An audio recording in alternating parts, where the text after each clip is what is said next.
Okay, so I believe we're on chapter 24. Because the last chapter of 23 was from Chase's point of view. And that was when he went back to, that's when he went back to football practice. I'll read the last. It was when he got in a fight with Aaron and Bear. So he says, as I run, so remember they got in a fight. I regret ever meeting you guys. And they're all yelling at each other. And then Chase says, as I run, hot tears of shame are steaming down my face. Since my accident, I've heard a lot about the person I used to be. Never did I imagine this. I sprint harder, accelerating onto the sidewalk, outpacing even the most intense drills from practice. It's no problem escaping Aaron and Bear, but I'll never be able to get away from myself. So that was the last we read. So now we're going to be on this chapter, which is Brendan Espinosa. This is from his point of view. So let's get started. Chapter 24, Brendan Espinosa. Kimberly's gone. I don't mean she's dead or anything drastic like that. She hasn't even moved away. She's just gone from my life. That time in the music room when she cared enough to help me out of the tuba when I was too slick with a fire extinguisher foam to get any traction, I really believed that I was starting to make some progress with her. But it turns out that was wishful thinking. In the end, she was just hanging around to be close to Chase. Now that he's kicked out, she stopped coming to meetings. From an artistic standpoint, that's probably a good thing. Now she's back supporting the football team since Chase is on it again. She even watches practice, sitting in the stands, her homework binder propped open on her lap. It makes me sad because that's the same thing she did at video club.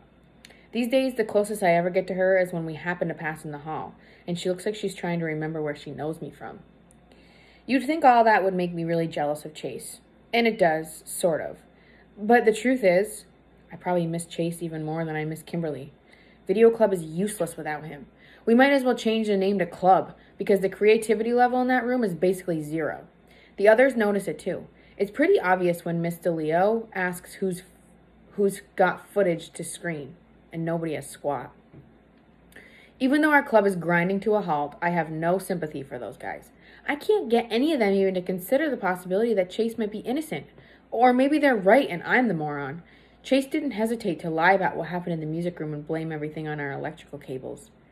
Whatever he did or didn't do to Joel and one-man band was just as bad as his Neanderthal pals in that way.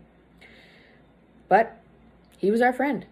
I refuse to believe he was faking that. He was a good club member, maybe the best. He worked shoulder to shoulder with Shoshana on Warrior, which is the greatest thing we have ever produced. She should have at least taken the time to listen to his side of the story. If there is such a thing.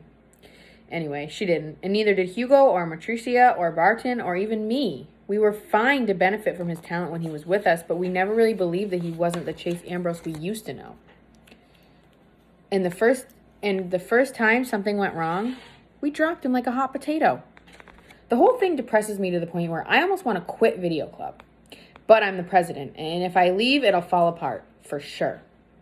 No, it's not up to me to jumpstart my fellow vidiots. Even though they don't deserve it, I'm going to make a video. Any video, just to get our creative juices flowing again. Unfortunately, I have zero ideas. That's how blocked this Chase business has made everybody. So I take a walk up and down the street just for a change of scenery. And I see it. There's a big fat slug that's been climbing the stucco side of our house for the past day and a half. He's not making a heck of a lot of progress. He's only a third of the way up after all that time, which means he's averaging, by my calculations, like 15 feet per week. But you have to admire the little guy's spirit. He's absolutely determined to get where he's going, which is the roof, I guess. I don't know what's up there for him. That's his problem, not mine. I decide to film his journey, inch by inch, up the side, defying gravity. I call it Slugfest. Or maybe something lofty and inspirational like The Ascent. Then, in editing, I can add a commentary like he's pushing for the summit of Everest, or maybe play-by-play from the Indy 500. That could be kind of funny. Sportscasters raving about speed and acceleration and afterburners while he's millimetering along. Okay, it's no Leaf Man, but hopefully it'll get the video club going again. I take the flip cam out of my backpack. I always bring one home in case inspiration strikes. and mount it on my tripod. That way I can shoot hours of videos without having to cool my heels watching nothing happening. Outside, I arranged the whole setup on our side walkway, with the camera pointing up so that Sluggo is dead center in the frame. It's not as if he's going to zoom out of the picture anytime soon, not unless someone straps a tiny booster rocket onto his butt or whatever slugs have back there. I press the record button and nothing happens. No pulsing green light to indicate filming. Weird. We recharge the camera batteries every day. I try again. Still nothing. That's when I notice the message flashing in the viewfinder. Memory full. That's impossible. Club rules say you have to download your footage onto a computer or memory stick so when we can wipe the camera for the next user. Mr. Leo is a real tyrant about it. How did this one get missed? And if the memory's full, what's on it? I press the play button. The first thing I hear out of the flip cam's tiny speaker is a high-octane, full orchestra rendition of For He's a Jolly Good Fellow. Then I see myself in a dark suit and bow tie on the band risers in front of the green screen. I'm in a chair with a clarinet in my hands, pretending to play along with the fast-paced music.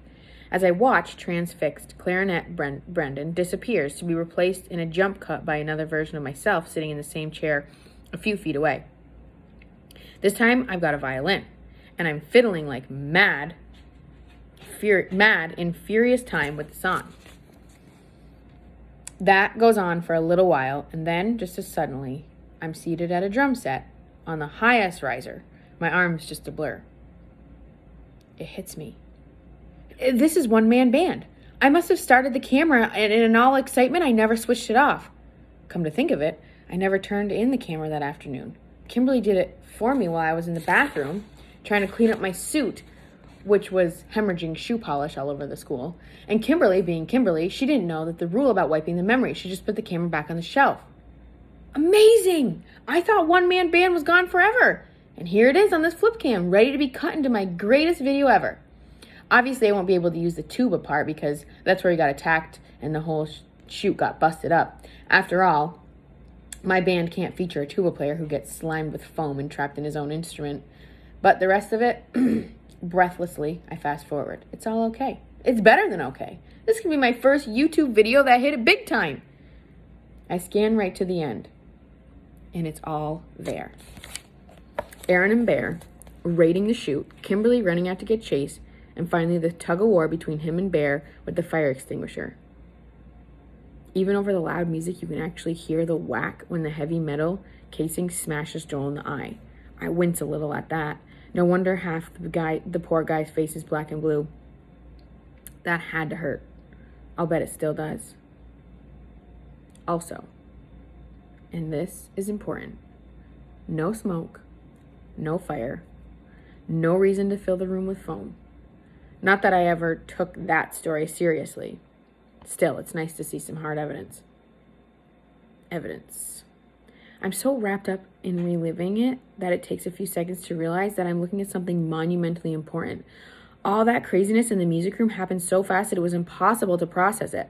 But here's a visual record that I can watch over and over again until I catch every detail. So I back up the clip to the moment Chase bursts into the scene and run it into super slow-mo. He looks shocked. If he planned this, he has to be the greatest actor in the world. When Bear hands him the fire extinguisher, he takes it, but he just stands there holding it as if he has no idea what it is or why he has it. He never fires it or even holds it upright. It's like he's in a daze until Bear tries to grab the thing back. Then Chase wakes up and struggles, and the struggle is on to keep it away from Bear. And when he pulls it free, it swings back and hits Joel. Pure accident. Maybe afterward he helped Aaron and Bear cover up what they did, but this video proves that Chase was trying to stop the attack, not join in. I'm practically bursting out of my skin with excitement. I want to run in 15 different directions and spread the word far and wide. Who should I tell first? Chase? Miss DeLeo? Dr. Fitzwallace? It's more than just about the video club. It's about justice. And don't forget Joel himself. He shouldn't be allowed to go on thinking that Chase still has it out for him. And Shoshana, she's a nice person and a great idiot, but let's face it. Right now, she'd burn Chase at the stake if she thought she could get away with it. She needs to know what really happened. All the idiots do. I frown.